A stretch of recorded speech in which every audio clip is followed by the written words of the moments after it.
Kuliah mana ya kuliah?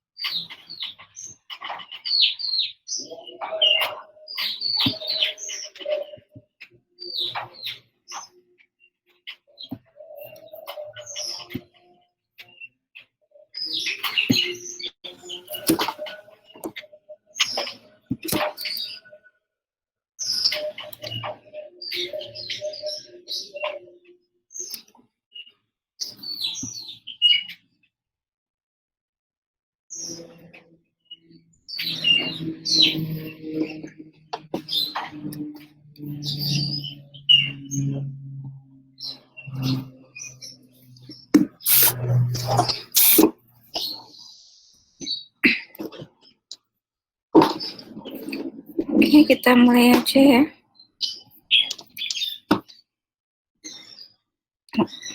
Assalamualaikum warahmatullahi wabarakatuh. Waalaikumsalam warahmatullahi wabarakatuh.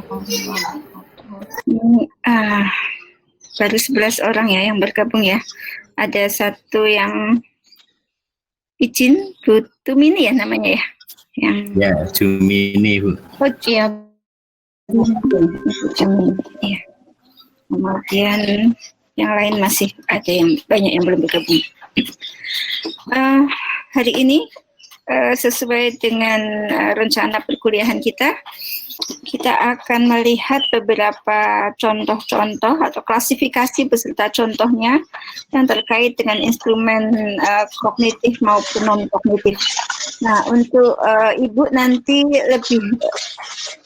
akan lebih dicontoh atau nanti di pengembangan instrumennya Ibu akan lebih ke arah yang kognitif, nanti yang non kognitif, nanti yang kognitifnya akan ke Pak Subahar gitu. Ya, meskipun demikian mari kita lihat dulu teorinya ya. Sekilas memang teori yang kami buat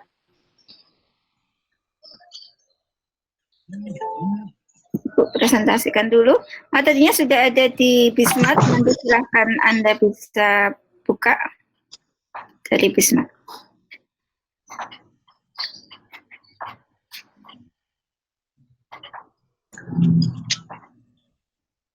Oke.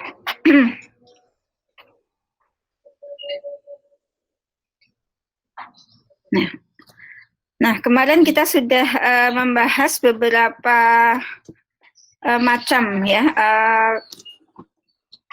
pengukuran yang terkait dengan karakteristik psikologi seseorang, karakteristik psikis seseorang itu ada yang kognitif, afektif, psikomotorik, kemudian ada juga pengukuran yang sifatnya maksimal ataupun tipikal, tes profisiensi, tes prestasi, tes proyektif maupun non-proyektif.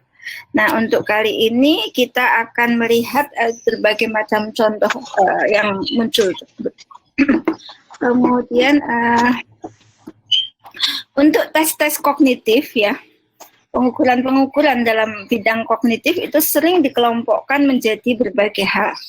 Ya, yang pertama, pengelompokan yang sering dipakai adalah membedakan tes kognitif itu termasuk diantaranya ada tes intelijensi, tes bakat, tes achievement, dan tes prestasi.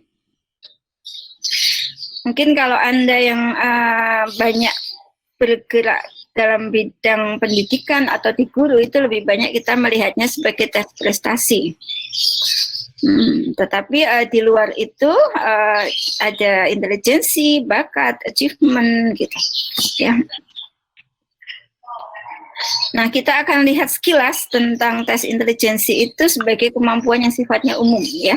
Jadi apa itu intelijensi? Merupakan kemampuan yang sifatnya umum, kemampuan berpikir secara umum, kemampuan merespon secara umum, kemampuan memecahkan masalah secara umum.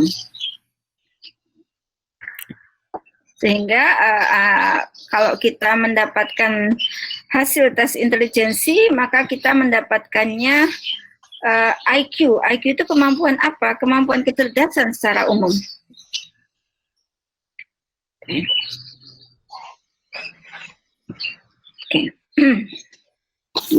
Nah, meskipun demikian, kalau Anda baca perkembangan kecerdasan, perkembangan intelijensi sendiri, itu sifatnya berkembang begitu. Jadi ketika awalnya orang melihat intelijensi itu sebagai kemampuan satu faktor atau kemampuan kecerdasan begitu aja. Jadi teori analisis faktor itu munculnya salah satu yang kuat itu dari hasil-hasil tes intelijensi ini. Dari hasil tes intelijensi ini ternyata ada yang mendapatkan general faktor dan spesifik faktor. Nah, jadi ada kemampuan umum dan kemampuan khusus. Meskipun ada juga teori-teori yang lain yang melihat bahwa intelijensi itu tidak bisa dipandang sebagai general, ya. Yang dipandang adalah multiple-nya, multiple faktor. Ada berbagai macam intelijensi. Teorinya Gardner itu melihat intelijensi tidak bisa diukur hanya dengan IQ. Teorinya Thurston itu juga sama. Sementara teorinya Spearman, teorinya West gitu melihat bahwa intelijensi itu sebagai kemampuan umum, baru nanti ada yang sifatnya spesifik. Nah, itu dari hasil analisis faktor, hasil pengukuran-pengukuran psikometrinya. Kemudian berbagai macam tes intelijensi ya, ada Ibu akan kenalkan sekilas saja. Jadi ini kalau kita melihat tes intelijensi yang bagus itu adalah tes WISE gitu. Meskipun ini desainnya sudah lama, tetapi tes ini sampai sekarang masih bisa dipakai ya. Ada kemampuan verbal dan kemampuan performance. Dalam verbal itu berbagai hal yang terkait dengan information itu bagaimana wawasan seseorang, pemahaman seseorang, kemampuan aritmatik, kemampuan logika similarity-nya, vocab, memori, ini digit spam itu memori jangka pendek. Gitu. Ini dikatakan sebagai kemampuan verbal seseorang. Sementara performance perilaku seseorang itu dari gambar, ya, block design, picture arrangement, itu arrange gambar gitu. Membuat ini objek ya, kemudian memahami kode, membuat itu dikatakan sebagai perilaku yang sifatnya performance, gitu ya. Jadi ada verbal, ada performance. Tes WIS ini, kalau ini yang C itu yang children, kemudian ada juga WISE ya, itu ya. Ada juga yang di atasnya. Nah, tes ini sampai sekarang masih dipakai, terutama kalau Anda lihat di dunia pendidikan, itu banyak mensyaratkan sesuatu itu dari tes intelijensi. Misalnya ada sekolah yang akan membuka apa istilahnya anak-anak akselerasi itu ya. Akselerasi itu kalau kita lihat dari dari aturannya, dari PSNP gitu, hasil dari tes WISE, tes WISC itu untuk yang anak-anak, untuk yang di atasnya lagi tes WISE. Dari hasil tes WISE ini, kenapa? Karena ini tesnya komponennya itu macam-macam gitu. Bahkan melihat ada yang verbalnya, ada performanya ini. Jadi tidak hanya kemampuan yang spesifik, tetapi kemampuannya lebih banyak yang dilihat gitu. Satu lagi, tes WISE ini sifatnya individual gitu. Jadi diukur satu-satu setiap orang. agak susah sebenarnya ya untuk mengukur dalam jumlah yang banyak. Kalau pesertanya 100 orang bagaimana? Tentunya butuh tenaga dan waktu yang cukup banyak juga dengan menggunakan WAS ini. Tetapi memang detail tes ini ya. Nanti kita bandingkan dengan tes lain. Ya ini ada satu tes lagi yang namanya CFIT. Ya.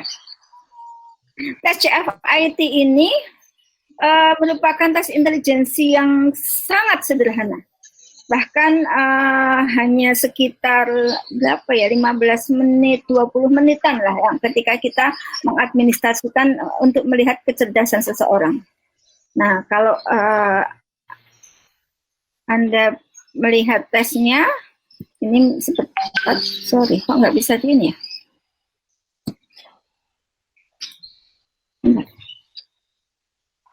Sudah membuat contohnya ini, bisa terlihat contohnya?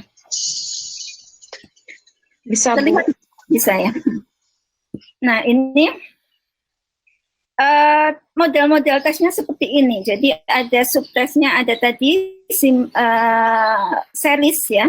Jadi ada gambar, kemudian ada seri berikutnya, urutan berikutnya, series atau urutan ya. Jadi ini format-format model tes intelijensi untuk melihat logika berpikir abstrak seseorang, bagaimana seseorang itu berpikir, terutama memecahkan masalah terhadap hal-hal yang sifatnya abstrak gitu. Ya. Kemudian ada juga subtes yang lain itu classification, mengklasifikasikannya. Jadi ini nanti bentuk-bentuk di sini itu memiliki klasifikasi tertentu. Nah, kemudian subjek diminta untuk mengambil satu yang tidak sesuai dengan klasifikasinya. Kemudian yang lain lagi kita akan lihat contoh-contohnya. Metrik. Nah, di metrik itu ada bentuk tertentu yang sebenarnya punya pola ya. Metrik itu kan ada pola tertentu, kemudian polanya ada satu yang tidak seimbang. Ini yang mudah-mudah, nanti ada soal berikutnya yang lebih susah. Jadi nanti metriknya itu lebih banyak lagi, kemudian bahkan ada beberapa kotak yang dihilangkan. Kemudian kita lihat contoh yang lain, itu ada yang disebut instrumen atau komponen tipologi. Ya. Nah ini salah satu contoh komponen di sini kalau kita lihat topologi itu apa kalau bahasa Indonesianya?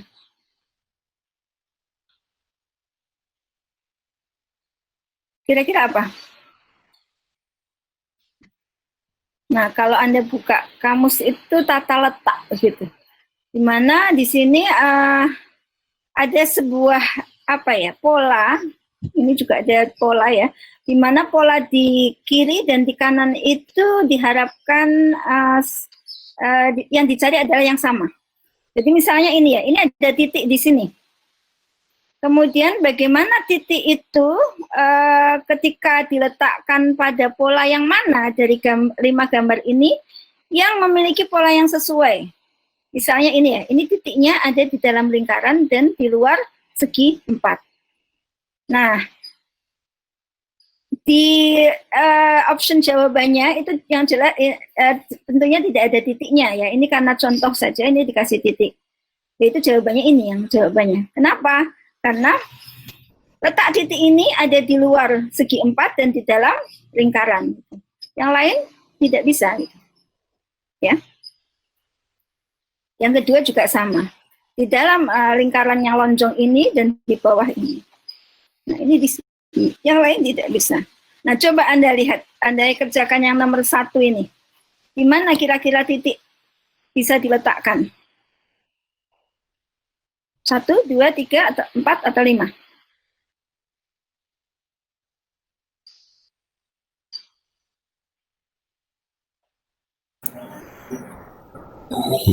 Nomor 3 Bu ya. Hah? Nomor 3. Nomor 3. Iya, nomor 3 ya. Selain nomor 3 nggak bisa. Selain nomor 3 itu di dalam lingkaran di dalam segitiga atau di dalam lingkaran, di dalam segitiga tetapi di luar lingkaran. Padahal ini yang diharapkan di luar segitiga dan di dalam lingkaran. Nomor 2, kira-kira yang mana?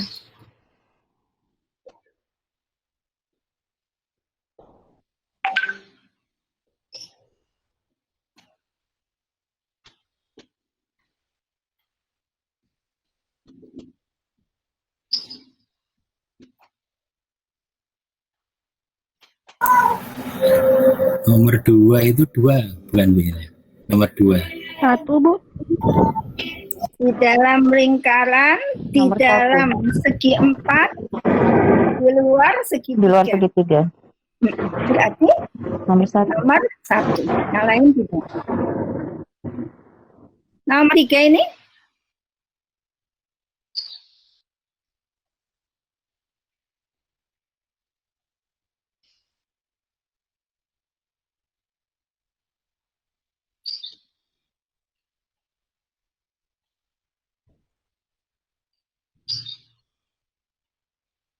Nomor di atas garis horizontal,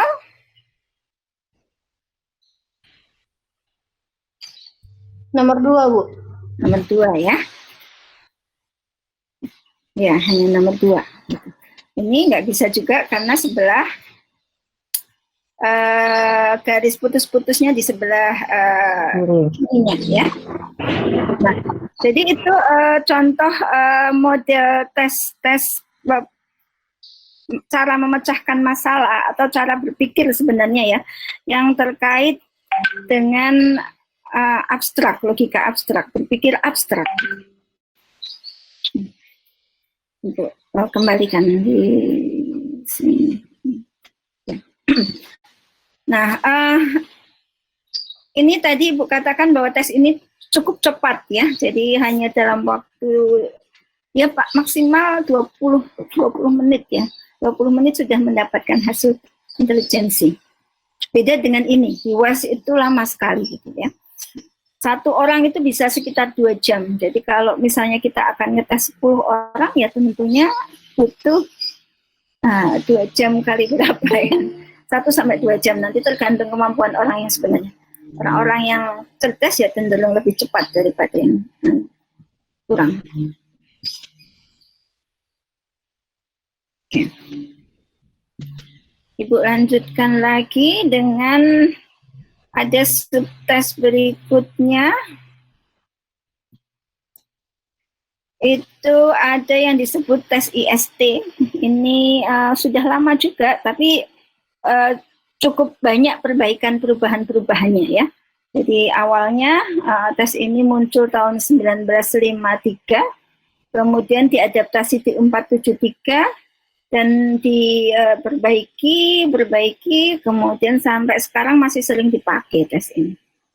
Nah, jadi tes ini mengukur kecerdasan secara verbal, numerikal, figural, dan analisis atau penalaran. Nanti contohnya Anda bisa browsing di internet ya. Pertanyaan-pertanyaannya terkait dengan melengkapi gambar, melengkapi kata. Yang sebenarnya yang mau saya tekankan di sini bahwa kemampuan dalam tes ini itu memang dibuat secara umum ya. Kemarin kita katakan bahwa ada tes profisiensi. Jadi secara umum, bukan berdasarkan mata pelajaran tertentu. Kalau kita bicara verbal di sini itu penalaran verbal, numerikal itu penalaran numerikal, jadi tidak terkait dengan pokok bahasan dalam mata pelajaran matematika, itu tidak. Ya meskipun nanti menggunakan angka-angka gitu ya, di verbal juga menggunakan bahasa. Jadi ini salah satu contoh penalarannya, sebentar kita perlihatkan.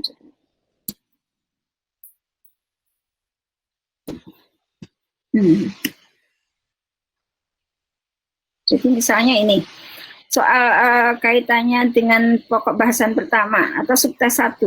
Seekor kuda memiliki kesamaan terbanyak dengan seekor, nah ini kan logika bahasa. Ya. Kemudian ini juga masih menggunakan bahasa juga. Meja, kursi, burung, almari, tempat tinggal, tempat tidur. Nah, kira-kira jawabannya apa? Satu gitu. Suruh memilih dari 5 jawaban itu satu yang tentunya yang punya logika atau penalaran yang berbeda. Nah, kalau di sini kita bisa mengatakan perkakas rumah tangga, inilah yang kita lihat perbedaannya ada di burung. Ini hampir sama dengan penalaran yang tadi, yang ada klasifikasi, tetapi klasifikasi yang di contoh di CFIT itu klasifikasinya abstrak. Nah, kalau ini klasifikasinya klasifikasi verbal. Kembali lagi. Nah, ini hujan sama dengan pohon, memiliki keterkaitan dengan pohon. Sebagaimana tembok memiliki keterkaitan dengan apa? Ya, ini ada logika juga, tetapi logikanya logika verbal. Sementara kalau Anda lihat matematika ini, nah ini ada logika juga loh ya. 2, 4, 6 ini deret angka itu juga logika penalaran. Tetapi di sini ada penalaran yang sifatnya numerikal, angka gitu. Ya.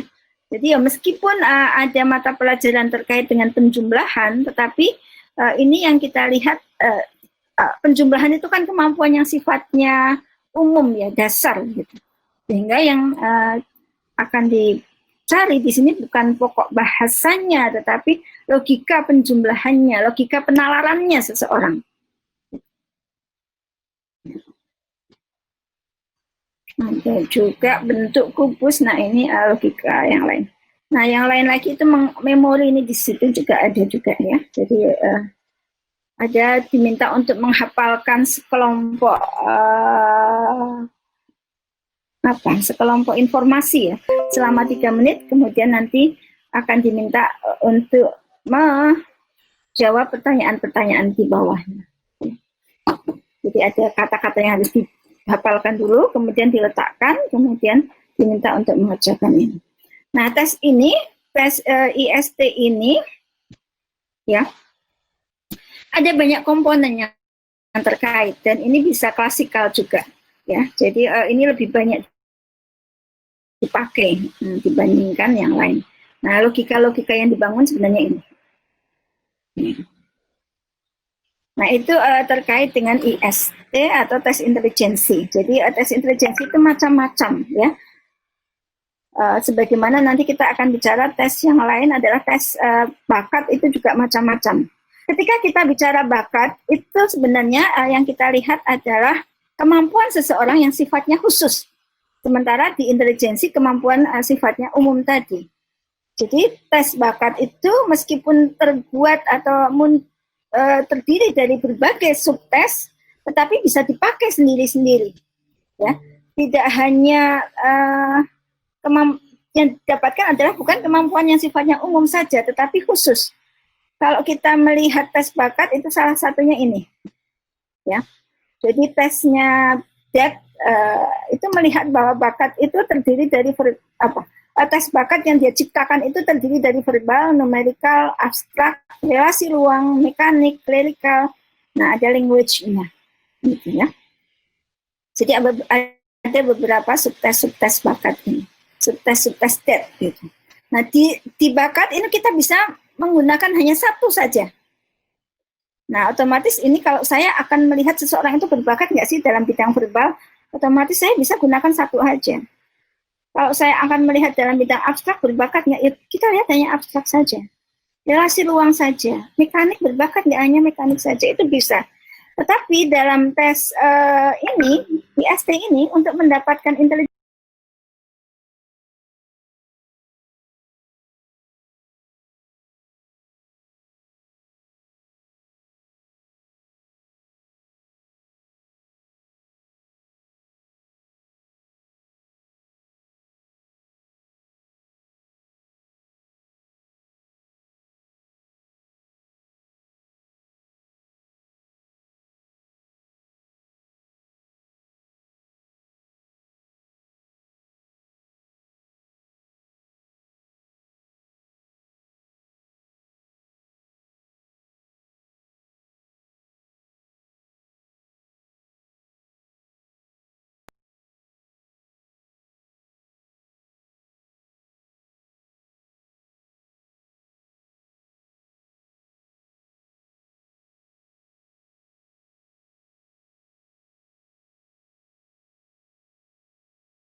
Ya. Ini persepsi. Kalau klerikal itu ketelitian, ya, kecepatan kerja, ketelitian kerja, itu ada speed and clerical perception biasanya, ya, ada speednya. Kalau ini clerical aja. Jadi kalau di clerical aja berarti mengerjakan sesuatu yang kecil-kecil gitu. Ya, hal-hal yang sifatnya sederhana, tes-tes administratif itu perlu clerical, ketelitian, ya, ketelitian kerja. Gitu. Motor, koordinasi motorik, finger dexterity, manual dexterity. Ini modelnya punya GATP. Ini Ibu terus terang nggak punya. Kalau modelnya GATP, Ibu punya yang punyanya yang dead tadi. Nah, kemudian kalau kita mengenal ada istilah lain, itu ada lagi achievement test. Achievement test itu merupakan tes potensi belajar, tes potensi akademik. Ya, seseorang itu punya potensi untuk belajarnya, potensi untuk belajar itu kemungkinannya sukses atau tidak. Makanya ketika kemarin ujian masuk perguruan tinggi untuk S1 itu disederhanakan, maka yang dikuatkan adalah tes skolastiknya tadi. Begitu pula untuk masuk ke S2, S3 itu biasanya Anda diminta untuk tes TPA, tes potensi akademik, ya, tes potensi belajar. Nah, itu yang disebut achievement test. Nah, kalau menurut GATB, achievement test itu sama aja dengan general learning ability, ya, kemampuan belajar secara umum ini. Dilihatnya dari GLA ini, general ability ini verbal dan numerikal. Sama juga dengan dari pendapatnya Bennett ini, ya, dari tes TED, kemampuan yang termasuk dalam tes tes potensi belajar ini adalah tesnya verbal dan numerikal, ya. Di sini ada verbal dan numerikal, itu dikenal sebagai tes skolastik. Ya. Skolastik ini itu sama aja dengan tes potensi belajar, ya, tes potensi akademiknya menurut TED ini. Ya, jadi ada beberapa tes potensi akademik atau achievement test. Nah, ini yang banyak dipakai itu SAT, Scholastic Aptitude Test, tadi sudah Ibu katakan, ya, verbal dan numerikal. SAT ini. Jadi kalau kita bilang skolastik itu lebih banyak kedua aspek ini. Sementara ada juga ini graduate record exam, ya. Ini di samping skolastik ini ada satu lagi, yaitu tes penalarannya. Penalaran analitik ini, ya. Jadi ada penalaran verbal, penalaran kuantitatif, angka. Satu lagi adalah penalaran analitik. Analisa, analitik. Penalaran analitik itu nanti seperti apa? Kita akan lihat sebentar. Ya. Kemudian ada juga modelnya Iowa, itu dia melihat potensi akademik itu dilihat dari listening, word analysis, vocabulary, reading, language, dan matematik. Ya. Ada 6 ini.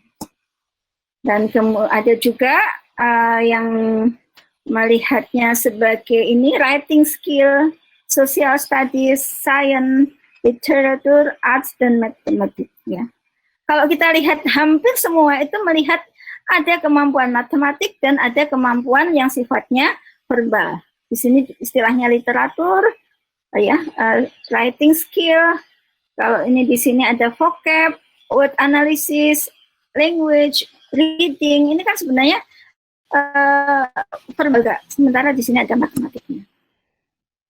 Nah, ini kalau ada juga di California Achievement Test, masih sama, ya, reading, ya, language, spelling, matematik. Nah, ini ditambah 3 komponen khusus, study skill, science, dan social science.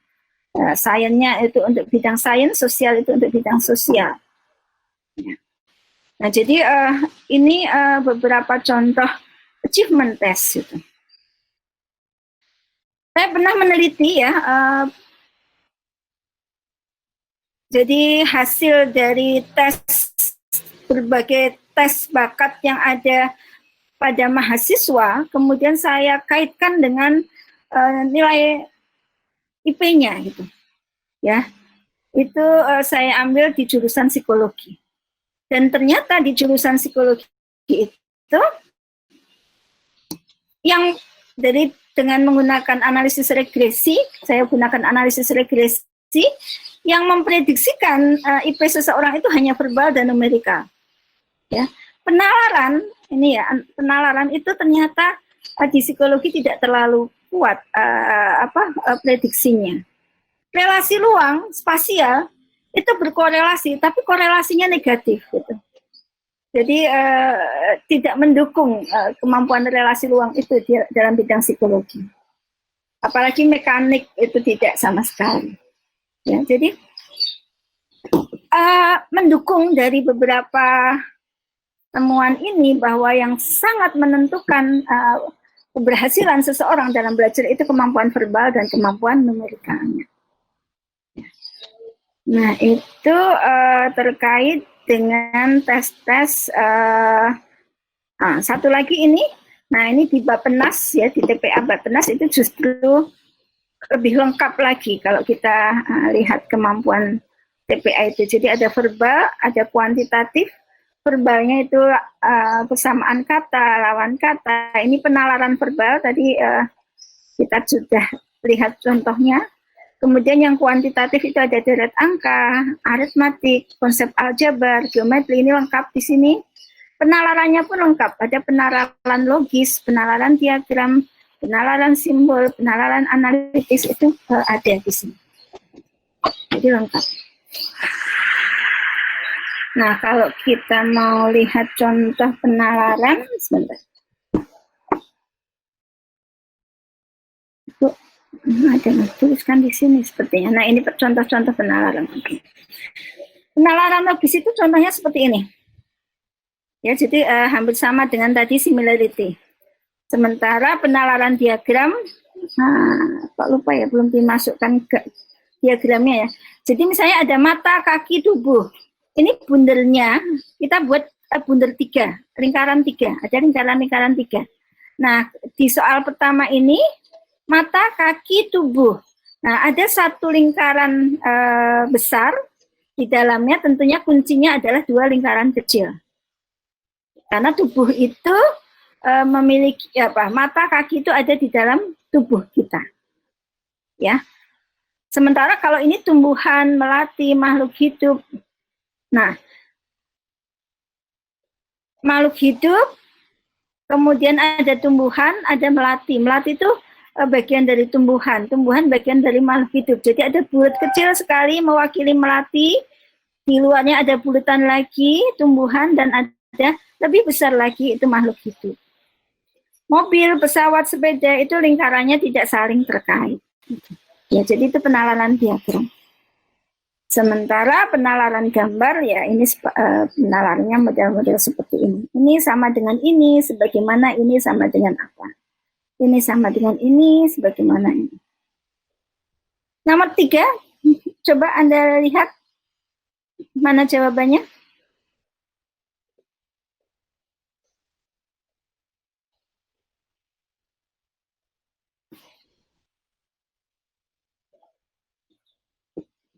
Nomor 3, bisa?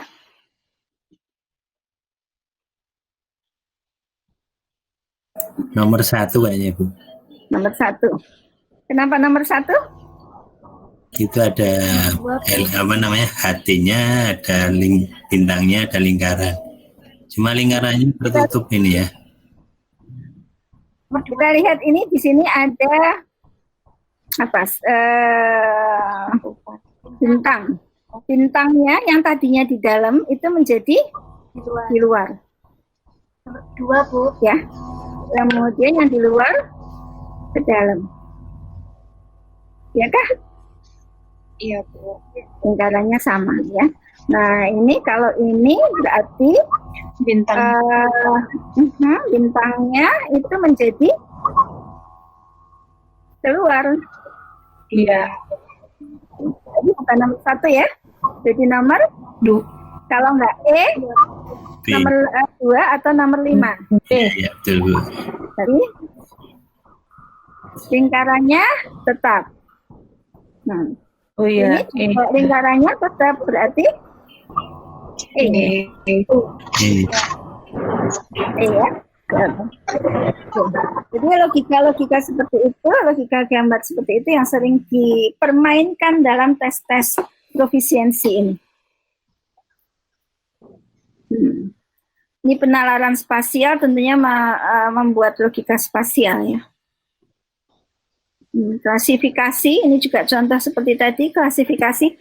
Coba kita lihat nomor 1, yang paling beda apa ini? Ini ada 5 kotak ini.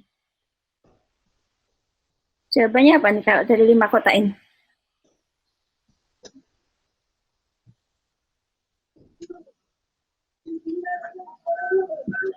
Jadi kadang-kadang soalnya nggak dikasih ya. Saya itu disuruh apa, itu kadang sering nggak dikasih. Beberapa soal begitu. Karena Anda akan diminta untuk membuat penalaran tersendiri. Jadi tiba-tiba ada soal seperti ini, terus ini jawabannya yang mana gitu. Padahal jawabannya hanya 1. Ini misalnya Yang C. yang C. Kenapa C? Karena dia kurvanya terbuka. Terbuka ya, prinsipnya prinsip. Iya. Iya, prinsip keterbukaan, yang lain ketertutupan. Yang ini?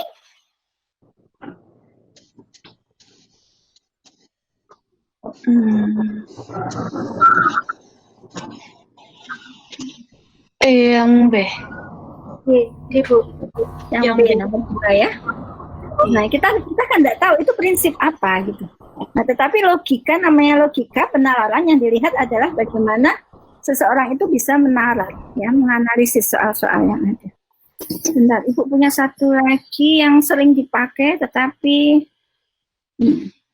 bentar ya, Mbak.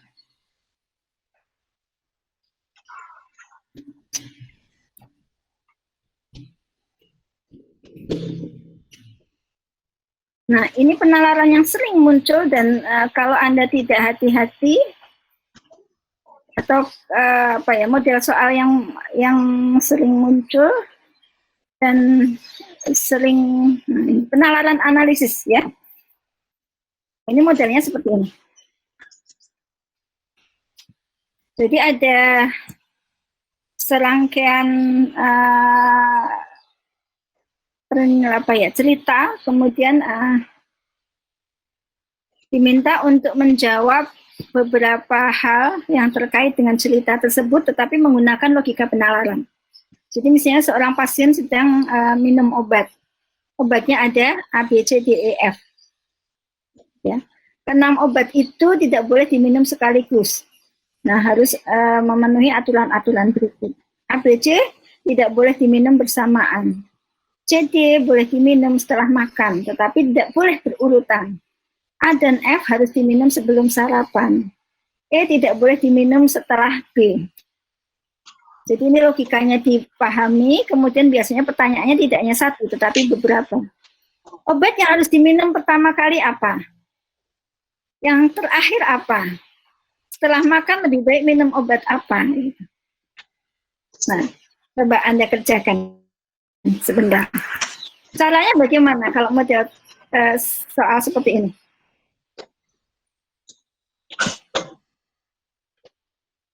Ya, tepat sekali ya, diurutkan dulu. Jadi Anda harus mengurutkan dulu, kita harus mengurutkan dulu. Tanpa mengurutkan kita nggak bisa. Misalnya bisa pun itu butuh waktu yang lebih lama, gitu. Ya, jadi kita harus mengurutkan dulu. Nah, misalnya ini urutannya apa? Hah?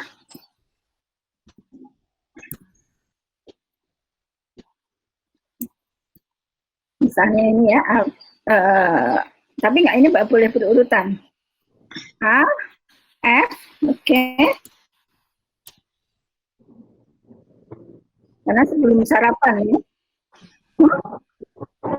Setelah itu, setelah sarapan, apa? D. B. Boleh nanti dipindah juga nggak apa-apa ya. E, dulu, oke. E, B, C.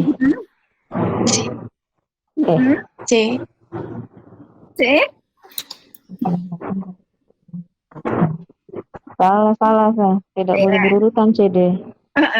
CD tidak boleh berurutan. A, F, berarti D bisa di F, D, setelah E, B, E, C, F, D. Setelah makan tapi tidak boleh. A, F, C, E, B. Coba dicek lagi ya, kita cek lagi dulu. A, B, C juga tidak berurutan. Ya. Jadi dengan AF sebelum sarapan, oke. C dan D setelah makan, tapi tidak boleh berurutan. C, D sudah tidak berurutan. Oke. E tidak boleh diminum setelah B. E sebelum B. Ya, bisa memenuhi prinsipnya ya. Nah, baru bisa kita jawab. Nah, obat yang harus diminum terlebih dahulu berarti A, A. Yang terakhir D, D. D. Setelah makan sebaiknya minum air. C.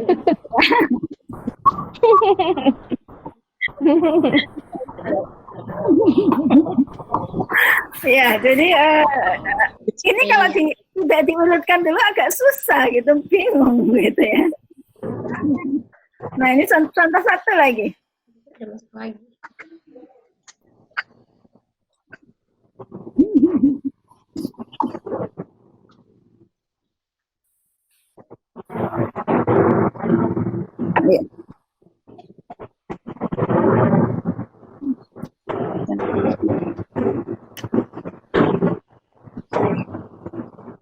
Di ujian PNS itu sering muncul ya.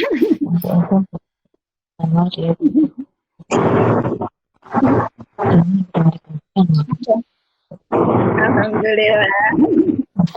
Terus melanjutkan kuliah nggak? Tetap lanjut ya. Ada soal seperti ini nggak, Mas? Kalau Anda besok masuk di di lembaga-lembaga yang berkait dengan tes ya, di PEP itu banyak yang masuk ke pusat pengukuran itu tuh beberapa diminta untuk membuat tes gitu ya, tes seleksi masuk PNS. kan Ini pertama apa? Budi. Karena Budi bisa melewati Rio. Budi, Rio dan Kamal. Andi, Eka, Akbar, Faza.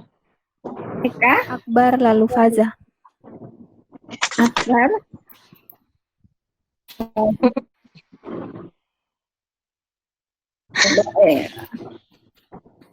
Kita lihat, benar enggak?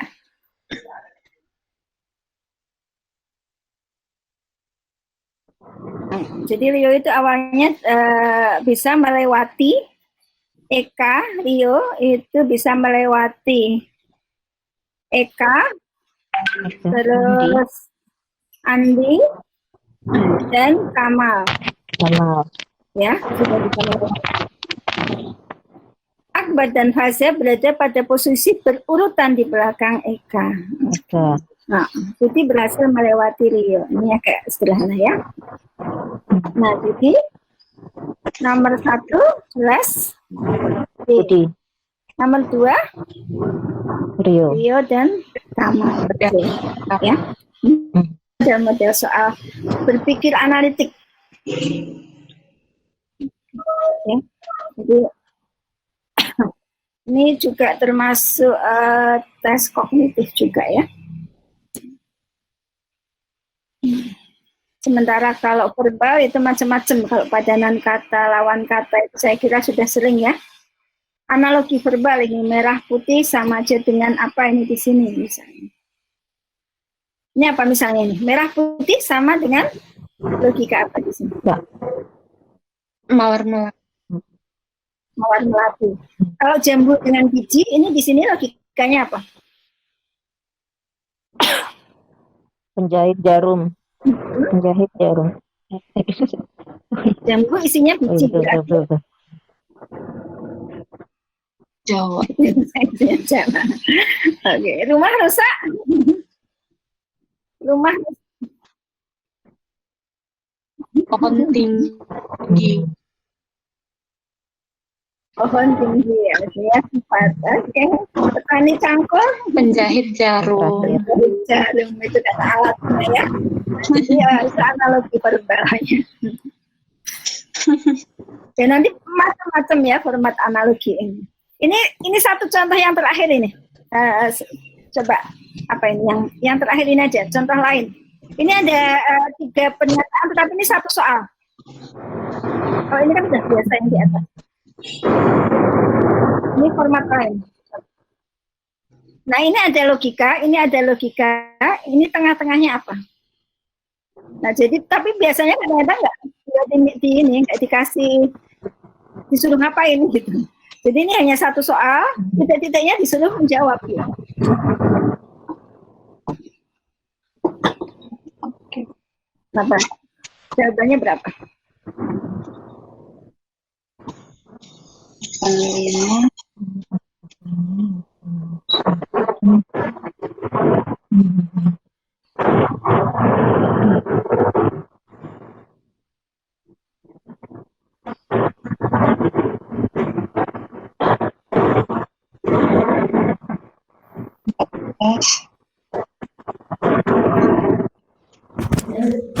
Enam empat. Oke, 64 tadi benar jawabannya. Iya. Kenapa 64? Iya. Karena ya selisihnya. Selisihnya? Oke. Ya, boleh selisih. Boleh. Angka tengahnya Ya, apalagi juga silahkan, ya. Angka tengahnya. Jadi kalau Ibu menggunakan logikanya ini tambah ini dibagi 2, sama aja. Nah, tetapi ya bisa juga dari selisihnya. Oke, ini di sini. Jadi penalaran ya. Jadi bagaimana logika penalarannya. Oh ya, ini Ibu tes lain itu ada sering ya kita diminta atau kita mau mengukur kemampuan berpikir tertentu. Jadi ada tes kreativitas, tes berpikir kritis, tes nah, sebentar. Ini atau sebelum ke sini kita akan lihat di sini dulu. Di samping tadi tes-tes kognitif yang terkait bakat, minat, achievement, itu ada juga tes prestasi.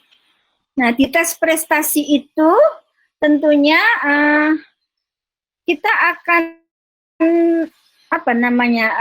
membuat tes yang terkait dengan hasil belajar seseorang. Ya. Jadi berbeda dengan tes profisiensi. Kalau dalam tes prestasi, hasil belajar seseorang. Nah, hasil belajar ini merupakan umpan balik yang nantinya harapannya adalah bisa meningkatkan prestasi kita atau hasil belajar tersebut. Nah, macam-macamnya tentunya ada sumatif, formatif, sumatif, ya, subsumatif, ada UN, UASPN. Gitu. Nah, meskipun dalam penggunaannya itu nanti macam-macam ya. Ada yang mengatakan bahwa kurikulum kita, kurikulum berbasis kompetensi, itu harusnya tidak ada subsumatif dan sumatif. Semuanya tes adalah tes formatif. Kenapa? Karena kompetensi seseorang itu terkait dengan pokok bahasan tertentu. Dia sukses dalam pokok bahasan pertama, kemudian dia akan melanjutkan ke pokok bahasan lain. Begitu pula selanjutnya. Sementara kalau misalnya di pokok bahasan pertama saja masih belum sukses, maka harus ada program remedial terlebih dahulu, ya. Kemudian berikutnya. Nah, ada yang mengatakan bahwa yang bagus sebenarnya tidak ada subsumatif maupun sumatif. Semuanya berbasis kompetensi. Jadi ketika pokok bahasan di kompetensi kedua belum sukses, maka ada remedi. Ketika sudah berikutnya, bisa juga dengan pengayaan karena sudah selesai dengan semua kompetensinya misalnya. Ya. Nah, ada yang mengatakan seperti itu. Tapi meskipun demikian kita lihat bahwa nama-namanya masih tetap ada ya. Jadi formatif itu berbasis semacam pokok bahasan tertentu atau ulangan harian, sementara subsumatif adalah pertengahan, sumatif itu ujian akhir gitu ya. Sementara UN, USBN itu biasanya kaitannya dengan penilaian-penilaian yang terstandar, di mana untuk standarisasi di semua tempat itu kaitannya dengan UN maupun USBN. Nah, kalau bentuknya ada tes objektif dan tes subjektif, saya kira ini semua sudah paham ya. Nah, terkait dengan tes prestasi ini kita mengenal ada learning continuum ya. Jadi dalam proses belajar itu yang bagus adalah ada proses dari C1 sampai C6. Ini kalau Anda yang dari pendidikan itu sudah sangat familiar ya. Jadi teorinya Bloom itu dari pengetahuan, pemahaman, aplikasi, analisis, sintesis, evaluasi. Kalau sebelumnya Bloom ini sintesis, analisis itu dipisah, teorinya yang lebih baru ini digabung. Sebelumnya tidak ada create, mencipta, sekarang ada mencipta. Ya.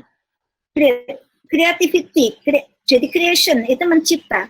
Sementara kalau analisis sintesis belum mencipta. Ini masih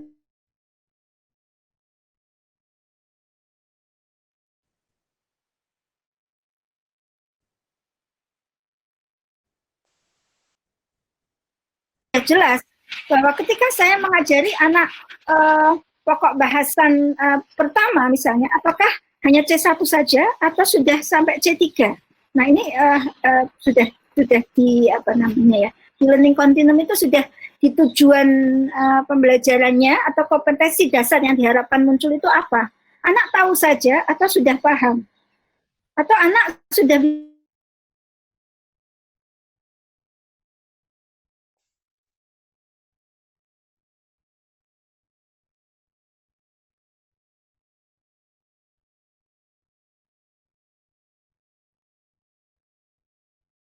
ya sekedar tahu atau analisis sintesis, menganalisis atau mengevaluasi atau mencipta gitu. Ini juga akan terkait dengan kompetensi dasar yang sudah ditetapkan dalam silabusnya atau dalam RPP-nya. Jadi kalau kita mengatakan bahwa di RPP itu sampai anak bisa mengaplikasikan, soalnya juga ini harus keluar aplikasi ini. Kalau anak sudah bisa mencipta misalnya, ya tentunya soal mencipta itu keluar. Jadi jangan sampai RPP-nya anak menciptakan satu bentuk tertentu, produk tertentu, tapi soalnya hanya aplikasi. Nah, ini sering muncul juga ya. Jadi dalam membuat soal itu akan terkait dengan teori Bloom ini. Nah, kemudian ada Lodz dan Hodge. Lodz itu low order thinking dan Hodge itu high order thinking. Kemudian yang termasuk low itu sampai C3, yang termasuk Hodge high itu dari C4, C5, dan C6. Ini sudah levelnya, sudah level ke atas. Ini level berpikirnya. Level berpikir itu bukan berarti tingkat kesulitannya. Nah, ini yang kadang-kadang dimaknai yang berbeda. Soal-soal menerapkan itu kadang-kadang lebih susah daripada soal menganalisis misalnya. Soal-soal memahami itu kadang-kadang belum tentu lebih mudah daripada soal-soal menilai, menganalisis ini. Nah, meskipun level berpikirnya semakin tinggi, tetapi tingkat kesulitan soal itu tetap ada, begitu ya. Ini lebih pada levelnya, kemudian tingkat kesulitan soal, nanti ada analisis tersendiri tingkat kesulitan soal. Oke, nah ini Ibu akan mengatakan bahwa ketika kita membuat ingin mengukur berpikir kreatif, ya, tentunya kita juga harus berpikir ke arah mencipta atau tesnya ke arah mencipta, gitu. Ya, jadi ini salah satu contoh tes berpikir verbal sebenarnya akan terlihatkan. Ini mau Ibu tekankan karena banyak sekali beberapa atau ada beberapa penelitian mengatakan tes berpikir kreatif, tetapi tesnya itu multiple choice. Ibu agak susah. Kok bisa ya multiple choice itu bisa, gitu ya. Namanya multiple choice kan memahami. Kalau kita lihat di levelnya belum kan bukan create ya. Multiple choice itu paling menganalisis atau bukan paling lah. Ada di menganalisis. Aplikasi masih bisa, tetapi create apakah bisa gitu. Coba Anda lihat di tesis atau skripsi itu kadang-kadang berpikir kreatif, bentuk soalnya multiple choice. Nah, padahal di level belum namanya create itu mencipta. Sebentar, ini mau tunjukkan di sini. Ini salah satu contoh tes berpikir kreatif yang menarik ya. Ini yang buat Utami Munandar sudah lama sebenarnya ya. Ini tahun 1977. Jadi tes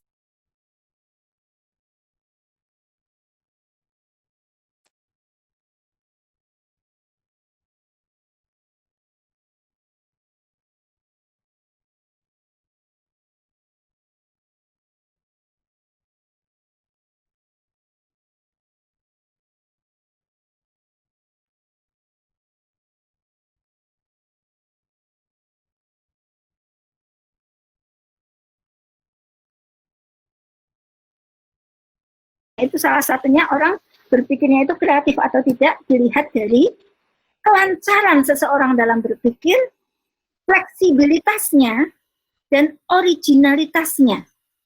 Ya, jadi proses berpikirnya itu lancar, unik, original, dan fleksibel.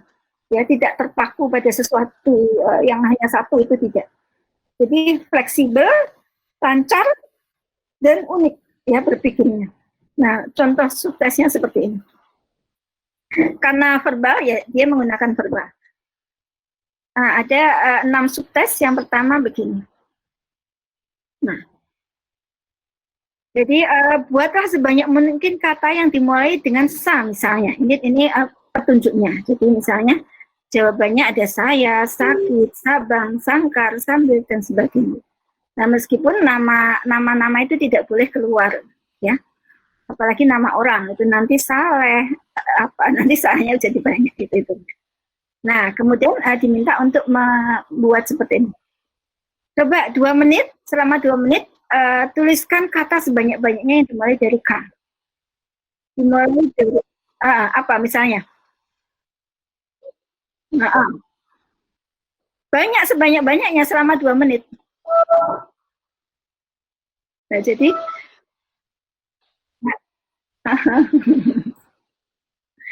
nah, jadi suruh menyebutkan, makanya kelancaran kata ya. Orang yang agak kurang fleksibel itu hanya karena di situ apa ya. Nah, keluarnya agak lama gitu ya. Nah, jadi ini fleksibilitasnya, kemudian kelancarannya itu dilihat dari sini. Untuk mengukur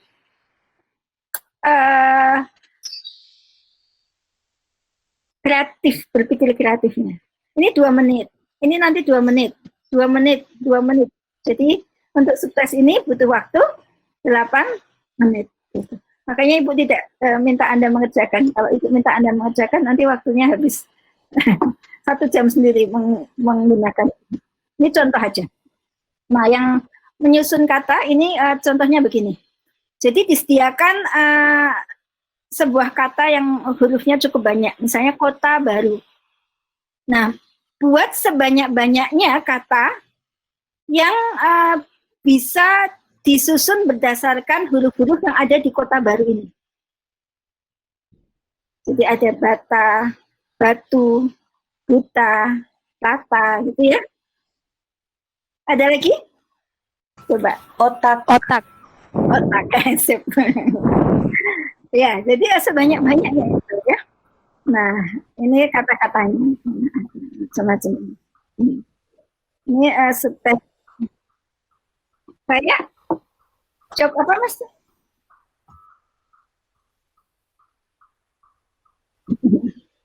Ya kan berarti dia kreatif toh, dia bisa mengeluarkan lelucon, mengeluarkan kata yang unik misalnya seperti itu ya. Jadi itu kreativitas verbalnya di situ gitu, dilihat. Nah, kalau dalam kalimat itu dibuat seperti ini. Jadi ada hurufnya ALG misalnya. Coba buat kalimat sebanyak-banyaknya dari ALG ini. Nah, meskipun urutannya tidak harus ALG, bisa berubah. Ya, kita lagi apain dari sini? Kita lagi apa? Gimana anak lucu? Nah, ini masih boleh. Tetapi tidak boleh kata yang sudah keluar nggak boleh keluar lagi. Ya, cari yang lain lagi. Nah, ini modelnya seperti ini. Ini masing-masing 3 menit, ada 4 butir, itu ada 3 kali 4, ya, 12 menit. Nah, model yang lain ini seperti ini. Merah dan darah itu melekat pada apa? Merah dan darah itu apa? Merah dan cair, sorry. Merah dan cair.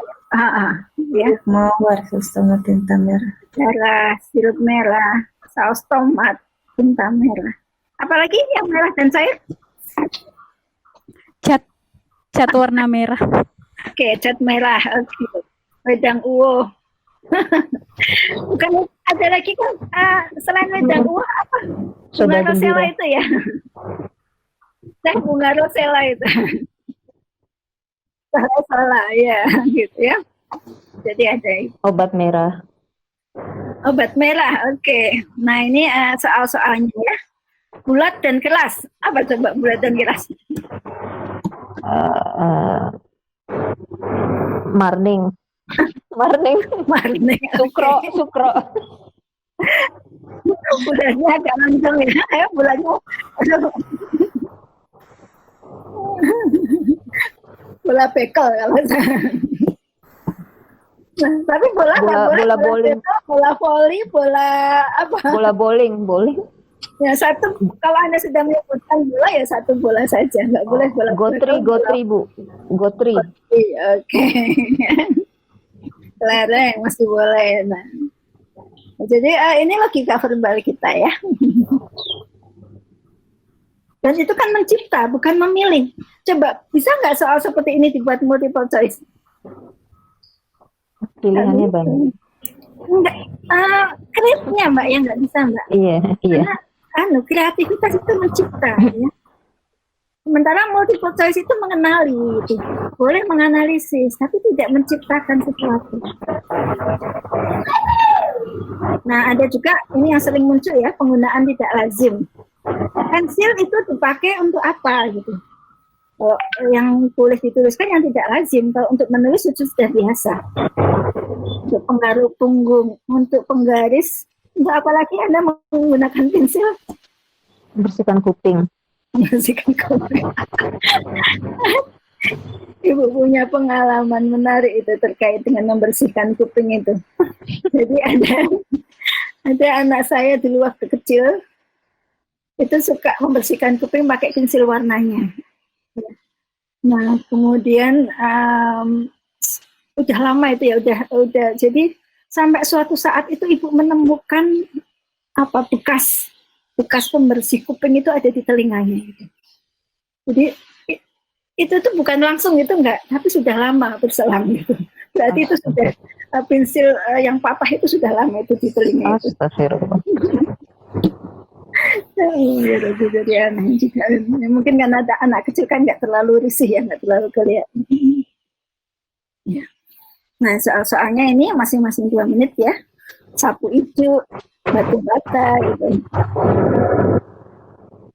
Nah satu lagi ini apa akibatnya? Jadi bayangkan suatu keadaan di mana keadaan tersebut benar-benar terjadi, padahal itu tidak terjadi di tempat kita. Ya. Tetapi tuliskan seandainya itu terjadi, apa akibatnya? Misalnya apa akibatnya jika orang dapat terbang seperti burung? Nah, kita disuruh membayangkan apa kira-kira yang akan terjadi. Tidak ada kendaraan. Tidak ada kendaraan. Asik ya ke kampus langsung. Tapi di atas nanti akan ada tabrakan gitu misalnya. Nah, jadi banyak yang bisa kita. Oh, bom bensin di langit. Ya, jadi modelnya seperti itu ya. Nah, hasilnya ini yang dibuat Utami Munandar itu menarik. Jadi setelah dapat skornya berapa, subtes 1 misalnya, subtes 2 ini kan subtesnya ada 6 subtes.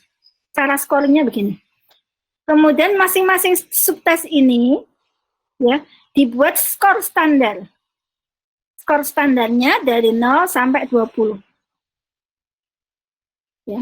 Jadi kalau subtes 1 saya bisa mengerjakan, bisa menyebutkan tadi huruf kata dari suku kata awal yang saya ciptakan itu bisa sampai 60, berarti berada pada SS 11.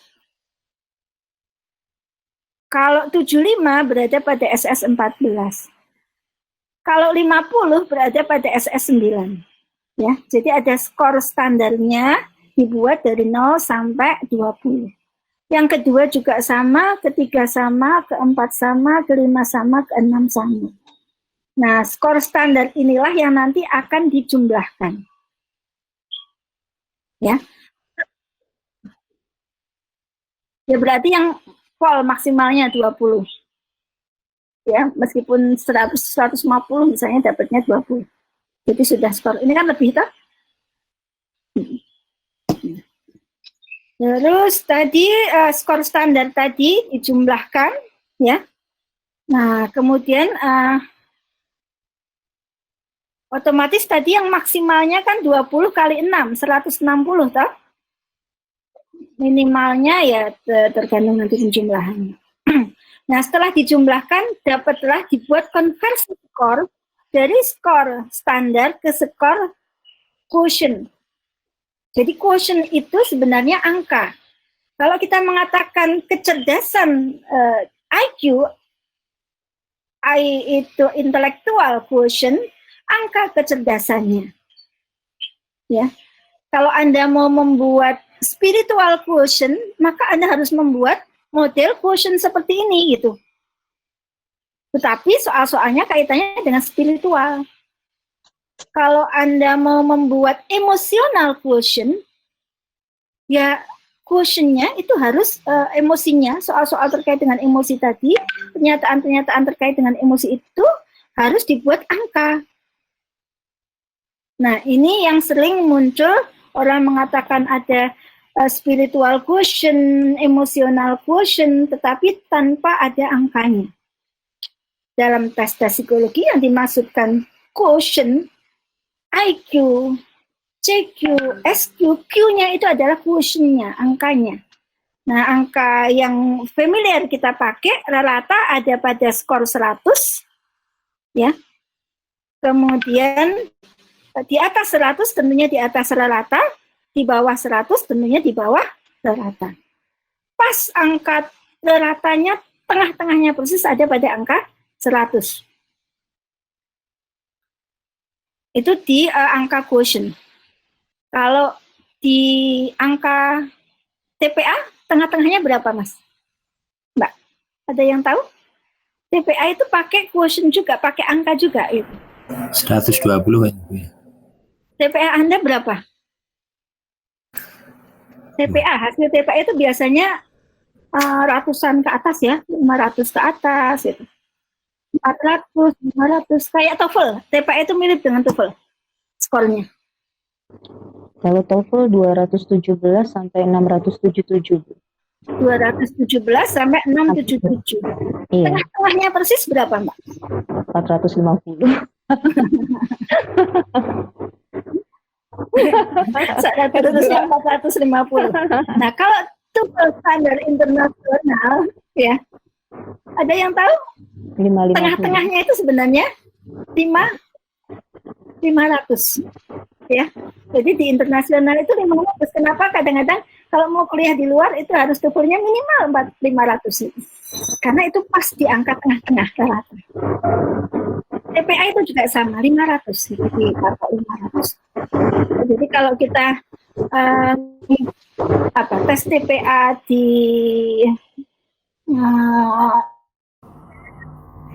Bappenas. ada lembaga yang nasional tes TPA itu kalau kurang dari 500 sebenarnya masih kurang dari rata. Sama dengan IQ kurang dari 100 gitu. Jadi ada pas tengah-tengah. Nah, quotient-nya ini juga sama. Jadi utami momen 100 itu 100 itu ada di tengah-tengahnya. Jadi 100 itu ada di sini. Nah, ini di 60. 60 kan separuhnya persis ya. Kalau 10 semua, tengah-tengah semua jadi 60 di 100. CQ-nya, SS-nya 60. Dan seterusnya. Gimana? Supaya gimana?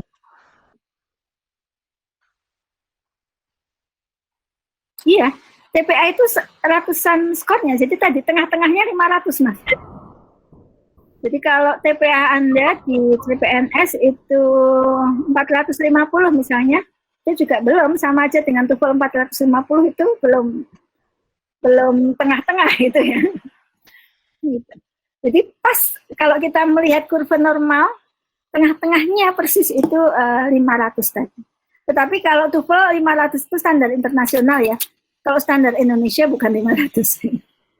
Ratanya Internasional 550 Bu, kok internasional. 550 tengah-tengahnya. Iya. Enggak, kalau internasional biasanya minimal 550 baru boleh. Syaratnya 550. Oke, Iya. jadi jadi dari syarat itu mungkin di atas rata sedikit gitu ya, Mbak ya. Jadi ratanya kan di tengah-tengahnya 500. Tapi 550 itu biar menunjukkan bahwa orang itu kemampuan bahasa Inggrisnya lebih gitu. Itu kan tidak hanya pas di tengah-tengah, tidak hanya rata begitu saja. Ya, jadi kalau kita belajar statistik dulu, pas ada kurva normal, ada tengah-tengahnya persis yang membagi antara separuh 50% di atasnya, 50% di bawahnya.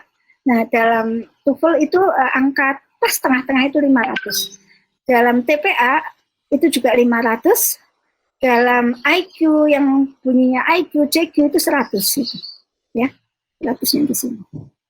Jadi kalau kita tes IQ itu sudah di atas 100 itu sebenarnya sudah di atas rata ya. Nah, begitu terkait dengan tes ini. Jadi ketika kita bicara grade ya tesnya tentunya tes mencipta, bukan multiple choice. Sampai sini ada pertanyaan sebelum kita lanjut dengan afektif atau non-kognitif? Untuk yang tes prestasi nanti lebih lanjut lagi, Anda bisa diskusikan atau membuat pada saat membuat tes dengan Pak Subahar. Ada pertanyaan? Tidak ada? Kalau tidak ada, Ibu lanjutkan ke materi berikutnya terkait dengan yang non-kognitif. Nah, kok enggak saya kasih subpokok bahasan dulu ya? Langsung gambar. Harusnya ada jeda sedikit. Enggak, buat sedikit aja non-kognitif. Kurang non-kognitif.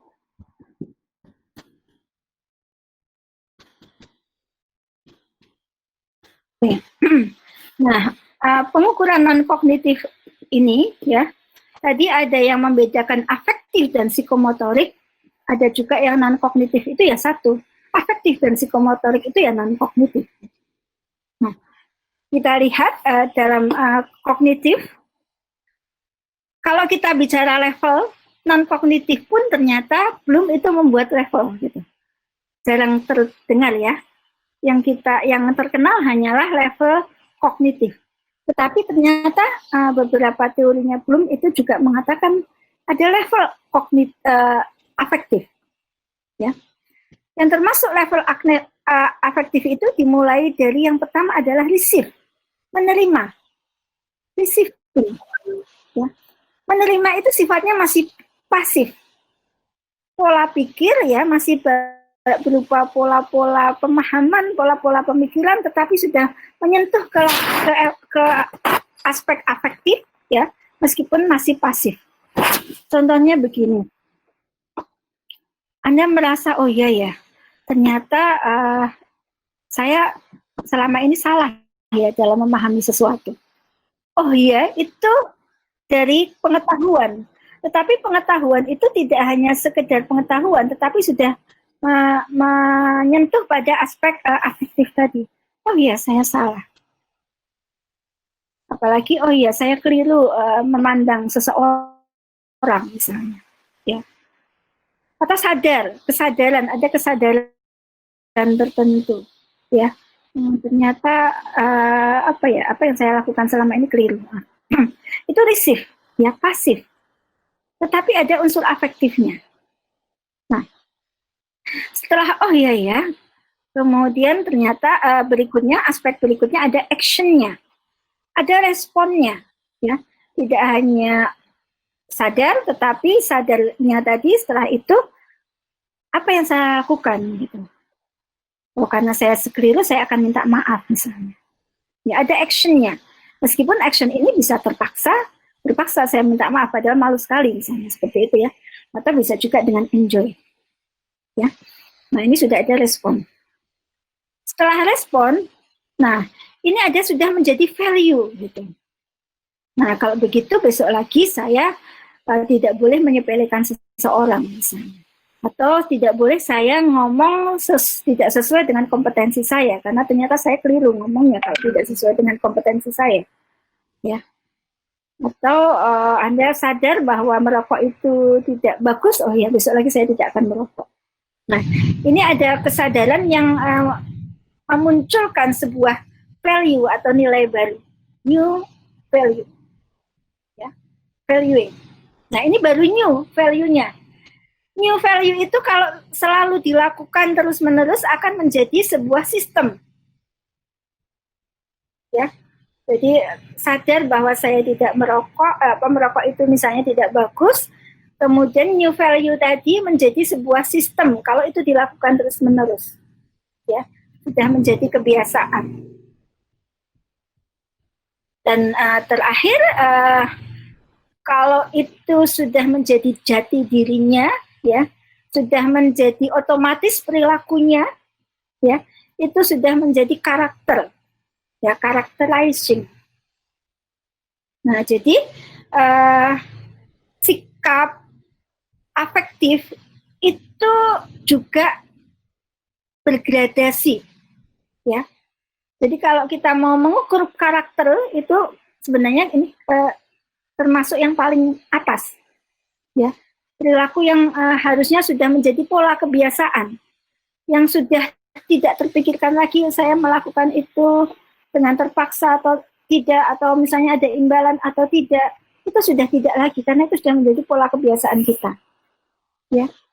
Nah kemudian kalau masih kesadaran dan sebagainya itu masih di bawah.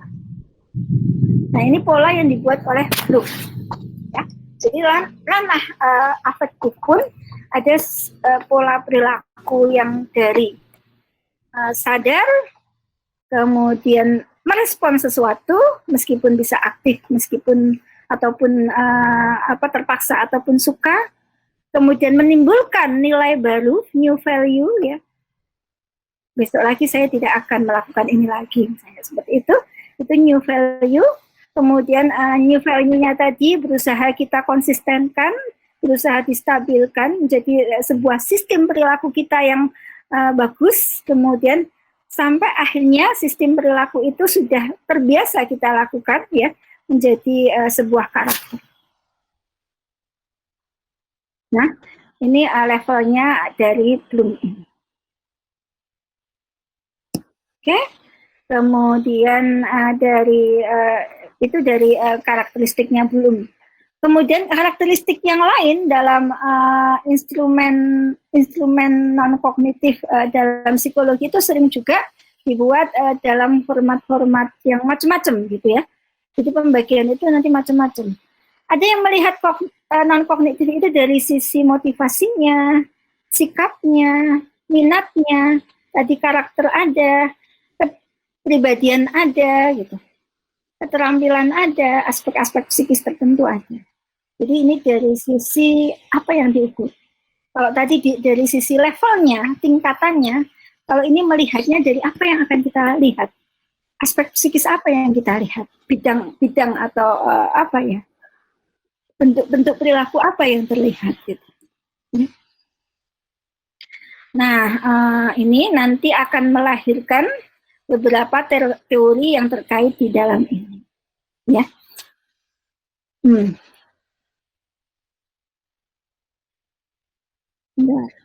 Nah, misalnya ini motivasi.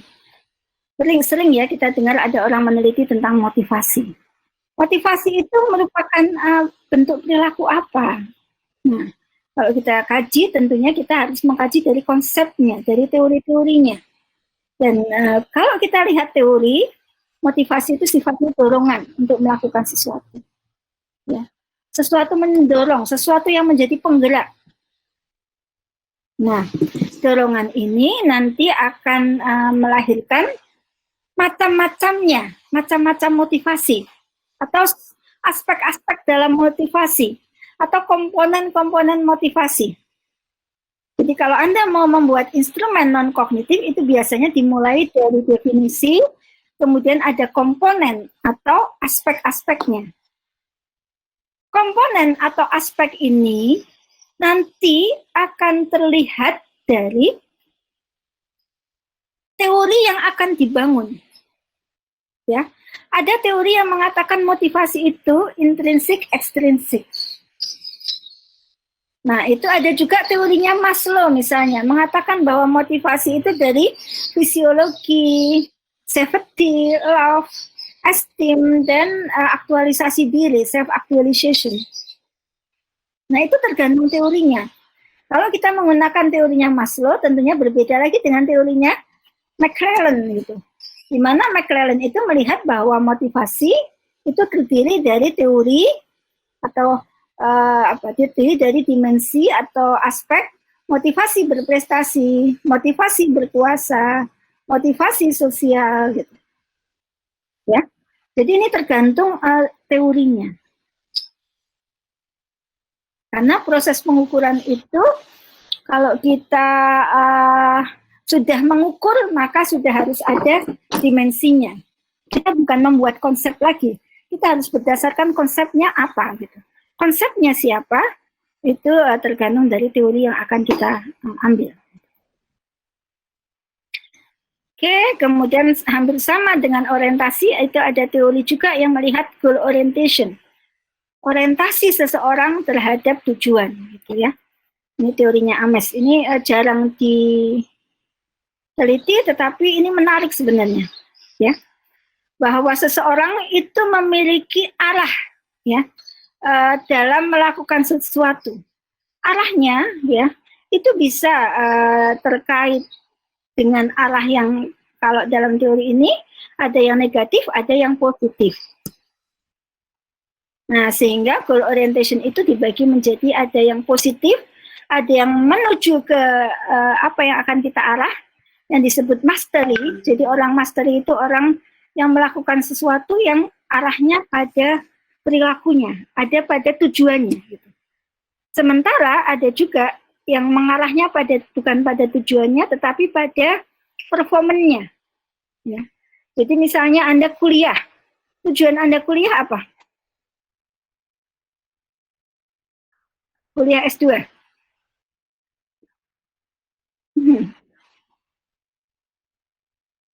Menambah pengetahuan. Kalau Anda arahnya pada menambah ilmu, meningkatkan kemampuan dirinya, itu arahnya pada mastery, ya. Berusaha mendapatkan hasil terbaik, pengen lebih mampu itu. Tetapi kalau arahnya pada pengakuan terhadap dirinya, itu performance gitu. Biar lebih keren, biar bisa apa? Biar punya ya intinya menjadi master misalnya ya, menjadi master ya. Nah, S2 itu biar lebih dari yang lain, biar lebih dari teman-teman saya misalnya. Nah, itu memandang dirinya itu kita tempatkan berdasarkan teman-teman yang lain, itu performance. Ya, ada master, ada performance. Kalau Anda mengarah belajar itu saya biar pinter, saya biar bisa, itu berarti mastery. Tetapi kalau orang biar mengakui siapa saya, gitu. Orang biar tahu bahwa saya juga bisa, gitu. Itu performance maksudnya. Ya. Nah, kemudian performance itu maupun mastery itu ada performance approach, ya. Jadi mendekati perilakunya atau justru performance avoidance. Avoidance itu menghindari, ya. Ada orang yang menghindari kalau dia dinilai gitu. Misalnya ibu akan memberikan kuis, kemudian soalnya, sekarang soalnya kita koreksi ya. Ah bu, jangan dikoreksi bu. Loh kenapa? Nanti saya takut salah saya banyak. Nah jadi takut performanya itu kelihatan orang lain. Nah itu performanya bukan approach tapi malah avoid gitu. Ya, tidak menunjukkan siapa dirinya tapi dia takut kalau dirinya itu ditunjukkan. Itu performance avoidance. Ada juga work avoidance, itu tadi kerjanya apa yang harusnya dilakukan itu malah tidak dilakukan. Ya. Menghindari kuliah misalnya, menghindari tugas-tugas, itu work avoidance. Itu lawannya mastery. Ya. Jadi ada work approach atau mastery ini, work avoidance. Ada performance approach, performance avoidance. Nah, ini kesuksesan seseorang itu banyak muncul pada approach ini, baik mastery maupun performance. Ya, orang mau membuktikan dirinya itu juga akan menampilkan perilaku positif. Gitu. Beda dengan menghindar, otomatis menghindar ini biasanya prestasinya rendah. Ya, sementara yang approach itu prestasinya tinggi. Orang-orang yang sukses, orang-orang beberapa penelitian yang muncul di goal orientation ini adalah para olahragawan. Para olahragawan itu masterinya tinggi sekali. Ya. Jadi banyak penelitian tentang goal orientation pada olahragawan titik-titik itu banyak muncul di mastery. Ya. Nah, yang lain nanti silakan Anda pelajari, dicari penelitian-penelitian terkait ini. Ya, tetapi yang jelas ketika kita punya tujuan tertentu, ketika kita punya kelemahan tertentu, orang-orang yang sukses adalah orang-orang yang mendekati apa yang harusnya dilakukan. Nah, sebagai contoh misalnya ya sering muncul ya orang yang kemampuan susah berpresentasi di depan umum, misalnya seperti itu. Nah, orang yang mastery justru dia akan berlatih untuk presentasi di depan umum. Dia akan mencoba. Sementara orang-orang yang cenderung avoidance itu dia menghindari perilaku-perilaku untuk tampil di depan umum. Ya, orang yang nggak bagus dalam kemampuan bahasa Inggris. Orang yang mastery itu orang yang akan belajar, mencoba memperbaiki kelemahan-kelemahannya tadi. Dia berusaha belajar bahasa Inggris. Sementara orang yang avoidance itu dia menghindari aktivitas-aktivitas bahasa Inggris. Begitu pula pelajaran matematika misalnya. Orang mastery dia akan mencoba belajar kelemahannya.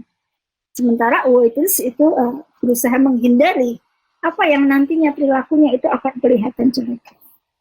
Nah, ini goal orientation. Jadi bahwa setiap manusia itu punya orientasi tertentu, gitu ya.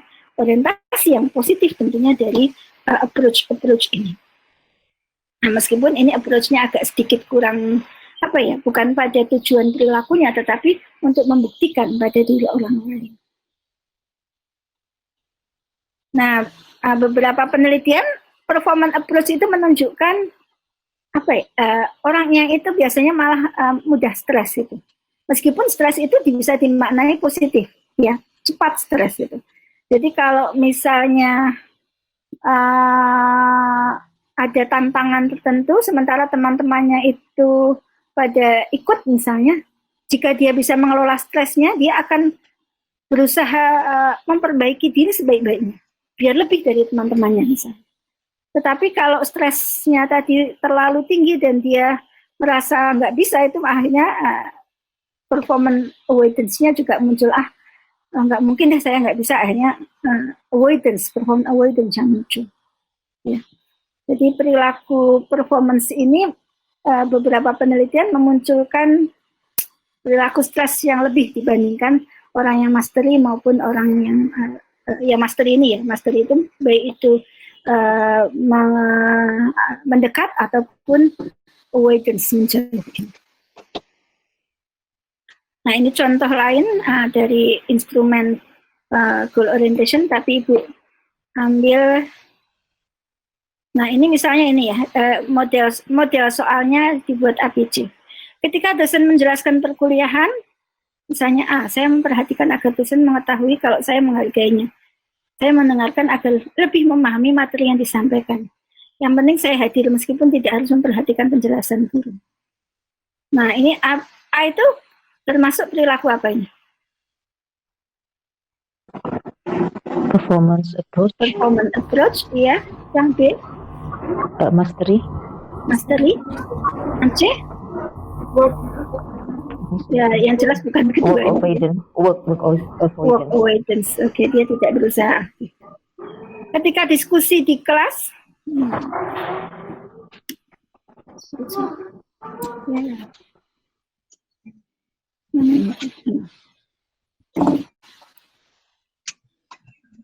ini yang pertama ini apa? Mastery. Yang kedua? Performance approach. Performance ya, approach. Yang ketiga? Performance avoidance. Performance Ya, takut keliru, malu. Ya, avoidance ya. Beberapa penelitian yang Ibu dapatkan itu ternyata performance avoidance dan task avoidance itu dari analisis faktor itu menyatu. Ya. Jadi yang penting dia menghindari, baik itu menghindari tugas ataupun menghindari penilaian orang lain. Tetapi dari performance approach maupun mastery itu pisah. Jadi teorinya terpisah. Performance mastery, performance approach, mastery, dan avoidance itu dari analisis faktor yang Ibu buat. Jadi Ibu meneliti ini selama 2 tahun ya. Tahun pertama 2019 kemarin dapat 3 faktor tadi. Kemudian tahun ini Ibu buat format seperti ini. Oke, jadi itu kaitannya dengan motivasi, orientasi, goal seseorang itu penting sekali ya, dan itu bisa diukur goal itu. Anda boleh meneliti goal motivasi terhadap pelajaran tertentu, ya. Tujuan seseorang dalam mengerjakan tertentu. Nah, itu silahkan nanti dibuat konsepnya. Nah, kemudian ada lagi konsep sikap, ya. Jadi tadi ada motivasi, ada goal orientation, ada sikap. Sikap itu merupakan pola respon. Baik itu berupa cara pandang, orientasi, afeksi, atau penilaian perilaku manusia terhadap objek tertentu. Boleh objek, boleh situasi. Jadi dalam sikap, itu ada objek tertentu yang akan kita lihat. Jadi tidak bisa kita mengatakan, saya akan membuat instrumen sikap, itu nggak bisa. Harus sikap terhadap apa? Sikap terhadap pelajaran matematika, sikap terhadap kebijakan kampus ditutup, sikap terhadap apa lagi nih misalnya, sekolah daring, sikap terhadap ujian online, sikap terhadap kebijakan tentang KKN itu yang hanya di tempat di lingkungan sekitar misalnya. Jadi ada objeknya, ya. Objek sikapnya itu terhadap apa? Nah, meskipun nanti dalam objek sikap itu ada aspek-aspek yang akan kita lihat dari sisi kognitifnya, afektifnya, atau konatif. Masih ingat konatif itu apa?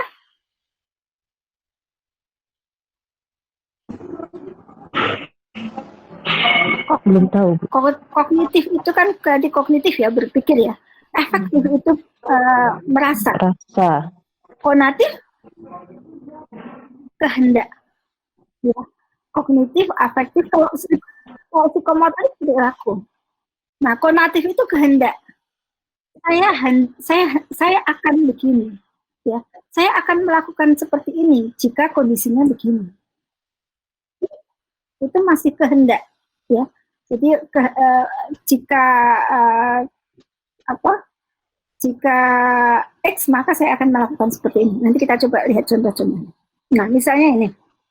Nah, kehendak akan objek sikapnya ini tadi ya, perasaan. Nah, kemudian ini misalnya kognitif ini terkait dengan misalnya melarang ada kebijakan di kampus misalnya ya, ada larangan merokok. Bagaimana sikap mahasiswa terhadap larangan merokok di kampus? Nah, kognitifnya tentunya terkait dengan pengetahuan-pengetahuan kita. Merokok membuat kampus menjadi tidak sehat. Ya, misalnya Anda setuju atau tidak setuju? Merokok membuat polusi di kampus. Setuju atau tidak setuju gitu. Merokok mengobati stres. Itu kan juga pengetahuan ya. Benar nggak? Atau ya setuju atau tidak? Bukan benar nggak dalam sikap ini. Respon Anda setuju atau tidak setuju? Mendukung atau tidak mendukung? Merokok meningkatkan pendapatan negara. Merokok menjadi sarana berinteraksi dengan orang-orang banyak. Gitu. Nah, itu kognitif. Belum ada emosinya di situ. Belum ada perilakunya, belum ada konatifnya. Ya. Sementara kalau kita lihat afektif, maka pernyataan-pernyataan itu dibuat dengan afektif, dengan perasaan. Perasaan dimunculkan di situ. Saya benci orang yang merokok. Merokok, saya cinta sekali atau saya suka sekali dengan cowok maco yang megang rokok misalnya. Saya stres tanpa rokok. Nah, itu kan ada benci, tidak nyaman, stres, bahagia. Itu merupakan aspek afektif. Ya. Kemudian ada aspek konatif. Konatif itu terkait dengan kehendak saya akan gitu. Ya. Saya akan bergabung dengan komunitas perokok. Nah, kadang-kadang akan ini tidak muncul gitu. Tetapi tentunya saya bergabung dengan komunitas perokok itu, subjek yang dimunculkan itu kan tidak bukan subjek dalam komunitas perokok kadang-kadang. Sehingga ketika muncul itu saya bergabung dengan komunitas perokok. Nah, meskipun yang tepat sebenarnya konatif itu perilaku yang belum menjadi perilaku, tetapi dikit lagi menjadi perilaku. Akan. Ya, kehendak. Konatif itu kehendak. Saya akan lebih cepat mati tanpa rokok. Saya akan meninggalkannya jika dia merokok misalnya. Meninggalkannya siapa nggak tahu. Saya tidak akan mengantuk di kelas jika diperbolehkan merokok. Ya, jadi ini sudah menjadi perilaku yang bukan perilaku yang muncul sehari-hari, bukan. Tetapi perilaku yang akan muncul jika ada kondisi-kondisi tertentu yang mendukung. Begitu. Nah, ini aspek sikap. Jadi bisa dilihat dari konatifnya, afektifnya, maupun kognitifnya sebenarnya. Yang nantinya dalam sikap itu akan memunculkan perilaku pro atau kontra. Sikapnya itu cenderung positif atau negatif, cenderung menuju pada objek tersebut, pro pada objek tersebut, atau menghindari objek tersebut. Ya. Kalau ada pertanyaan langsung loh ya. Silahkan Anda langsung bertanya. Nah, dalam membuat kisi-kisi instrumen sikap ini, Bisa juga dibuat dalam bentuk begini. Jadi ada komponennya. Misalnya saya akan mengukur sikap terhadap rokok. Rokok itu apanya? Ini tetap harus kita cari dari teori. Ya, apakah kebijakannya, atau bahaya merokok, atau performance merokok. Nah, ini tentunya baik itu dari teori maupun bisa juga dari tujuan penelitian kita. Nah, Anda boleh membuat pertanyaan-pertanyaan yang terkait dengan kognitif apa, afektif apa, konatif apa. Ya. Oh iya, jadi habis ini nanti setelah kuliah kita ini, Ibu sudah langsung akan minta Anda mencari satu tema yang kira-kira akan bisa dibuat instrumennya. Jadi Anda boleh membuat instrumen tentang sikap terhadap titik-titik.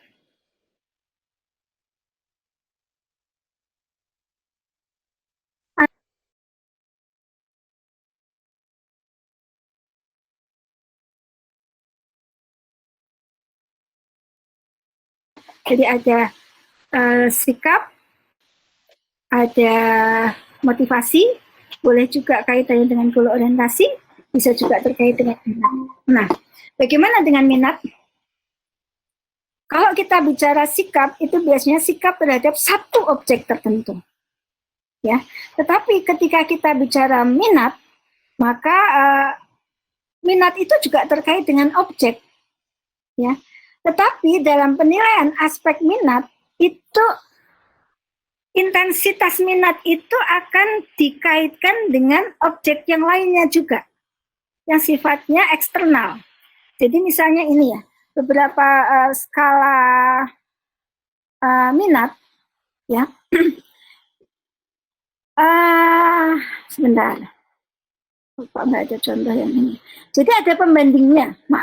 Yang dimaksud Ibu bukan hanya satu objek, tetapi ada pembandingnya.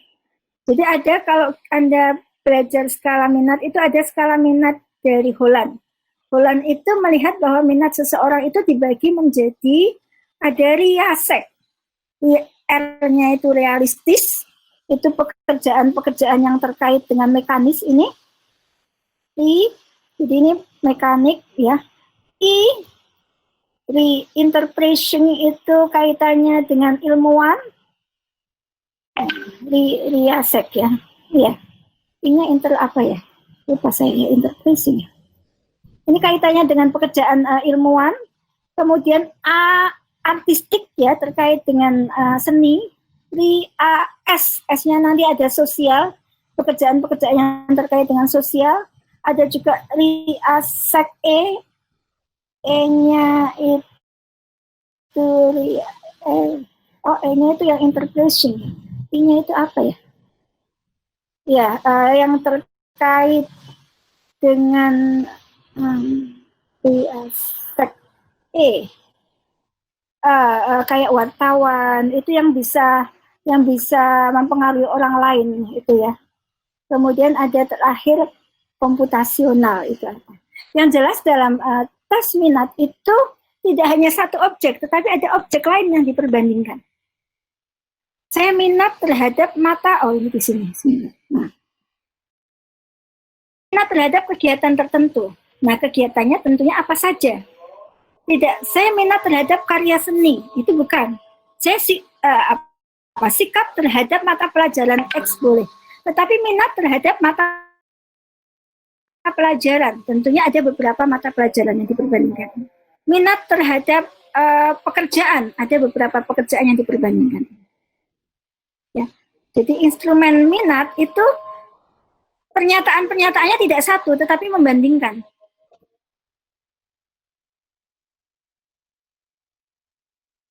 Saya lebih suka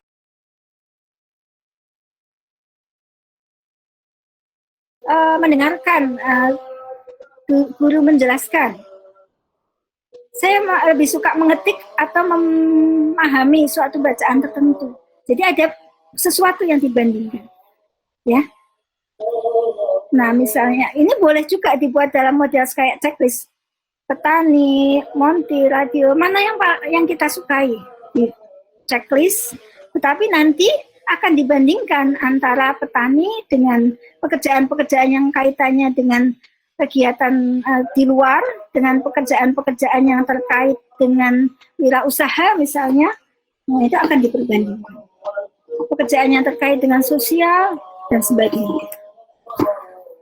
Ya, jadi ada dalam minat itu tidak tertuju pada satu objek, tetapi ada objek lain. Minat terhadap titik-titik. Titik-titiknya itu tidak hanya satu, tetapi ada beberapa. Ya, diperbandingkan. Nah, itu dalam psikologi, tes minat itu bukan satu objek, tetapi lebih pada beberapa objek tadi. Nah, sementara kalau Anda mau mengatakan sikap terhadap mata pelajaran matematika misalnya, boleh, tetapi bukan minat pada mata pelajaran matematika saja. Jadi minatnya itu nanti minat terhadap mata pelajaran apa saja, ya. Nanti ada matematika, ada mata pelajaran IPA, ada mata pelajaran yang lain. Nah, nanti akan diperbandingkan dari mata pelajaran tersebut. Nah, itu dalam psikologi teorinya seperti itu. Nah, begitu minat diperbandingkan. Ketika sikap itu hanya satu.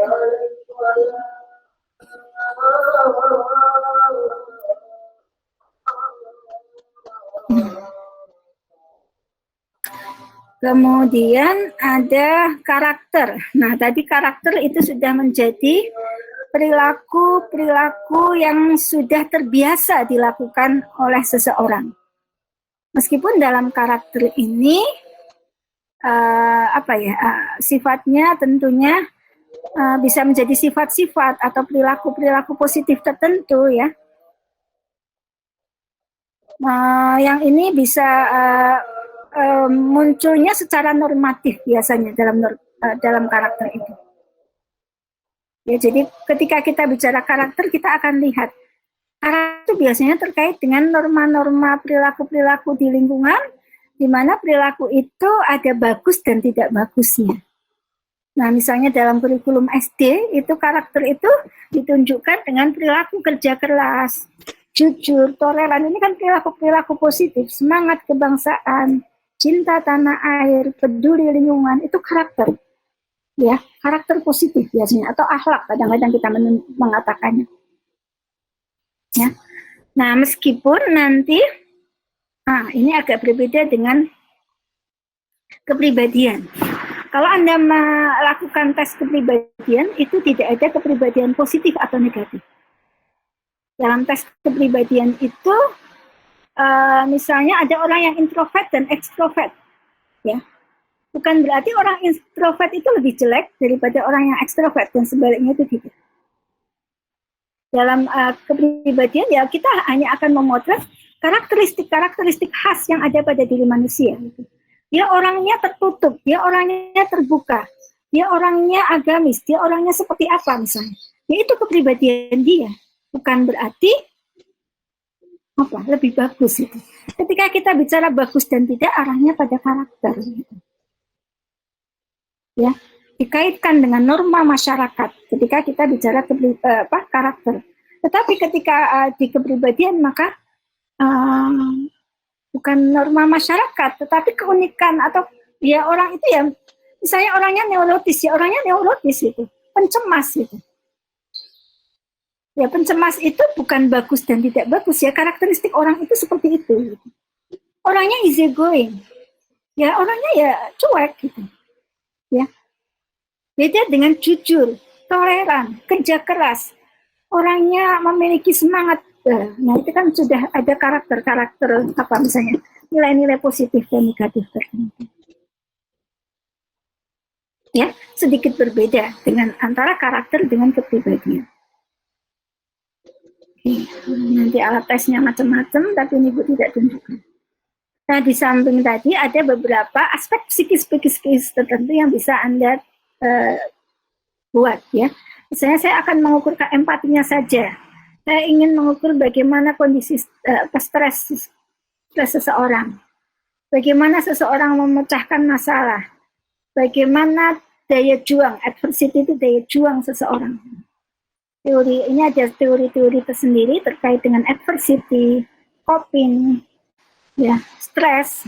Ada teori stres dari Lazarus. Kalau Anda mau mencari teori stres ya, ada teorinya adversity, ini ada teorinya sendiri. Coping itu ada teorinya masing-masing ya. Empati, regulasi diri. Nah, ketika kita membuat instrumen, kita akan mulai dari teorinya siapa. Itu akan lebih tepat. Kemudian terakhir itu kaitannya dengan psikomotorik.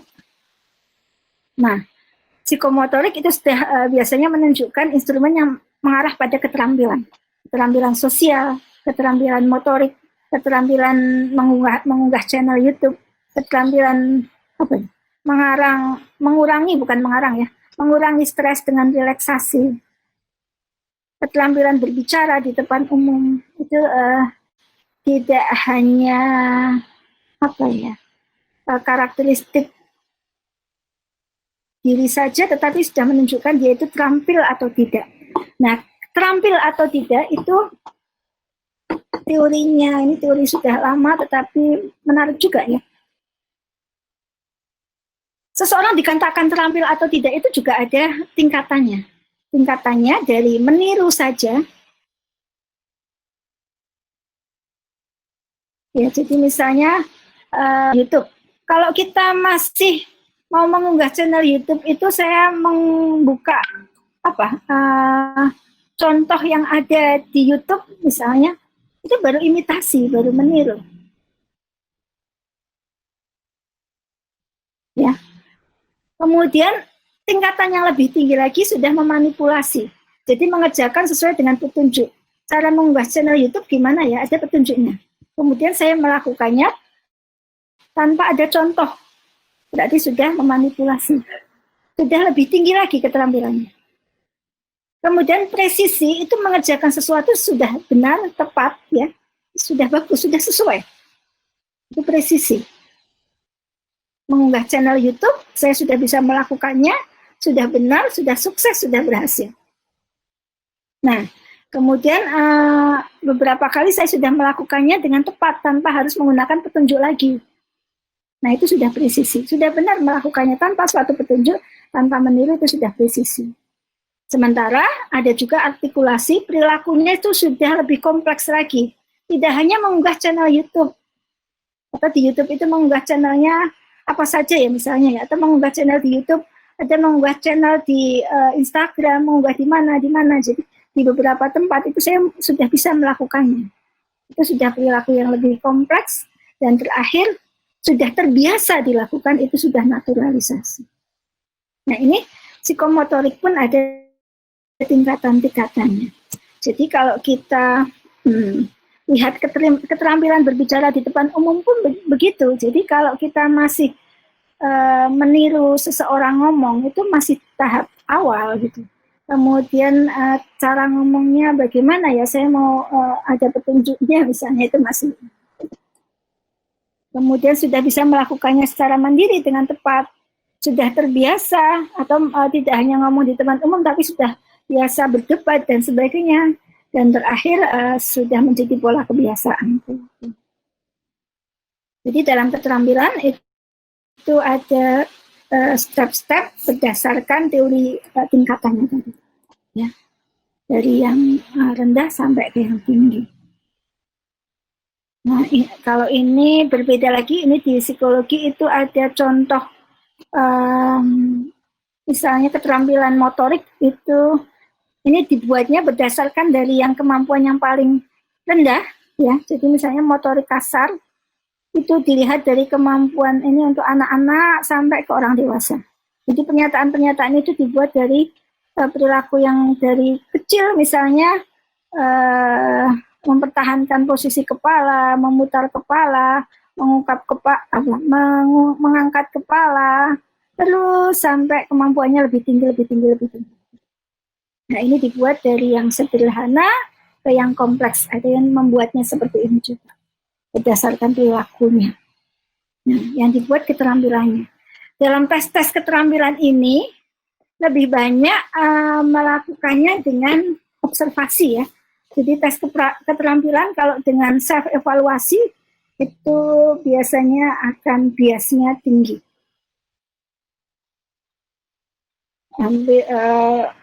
Saya akan mengukur bagaimana keterampilan saya berbicara di depan umum. Nah, kadang-kadang ya nggak bagus pun saya katakan bagus, itu bisa muncul seperti itu.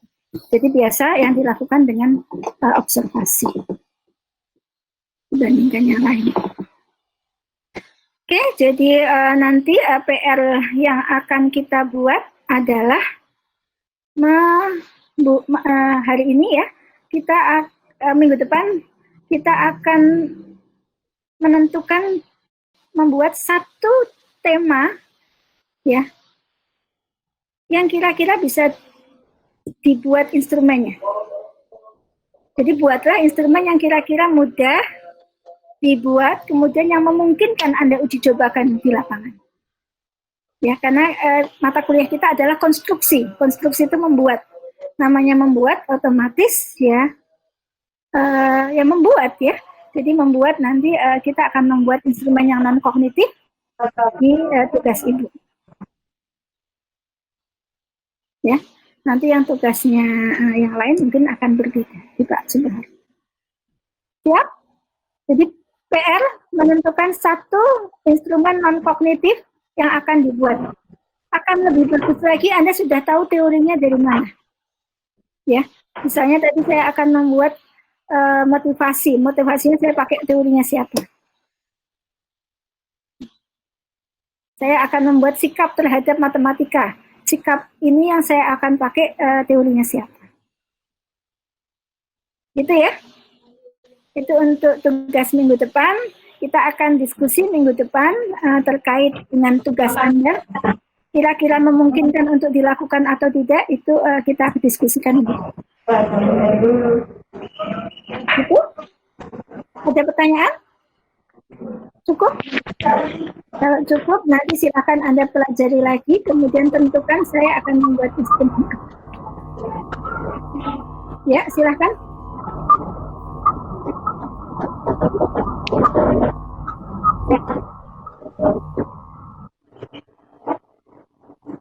Topik itu tema, iya, baru tema. Tetapi usahakan tema itu sudah ada dasarnya dari teori siapa, belum sampai pada kisi-kisi. Nanti tugas minggu berikutnya sudah ke kisi-kisi. Jadi ini temanya dulu, kira-kira minggu depan akan kita bahas memungkinkan nggak? Ya, ada masukan dari tema-tema itu akan kita bahas. Gitu ya. Oke. Ada lainnya? Kalau tidak ada, kayaknya Ibu kuliah belandelang ya sampai jam 3. Ya, untuk sore ini cukup sampai sekian. Mohon maaf kalau ada hal-hal yang tidak berkenan. Silahkan disiapkan PR-nya, minggu depan akan kita diskusikan. Assalamualaikum warahmatullahi wabarakatuh. Terima kasih, Bu. Terima kasih, Bu. Sama-sama. Terima kasih, Bu. Sama-sama. Jelas ya.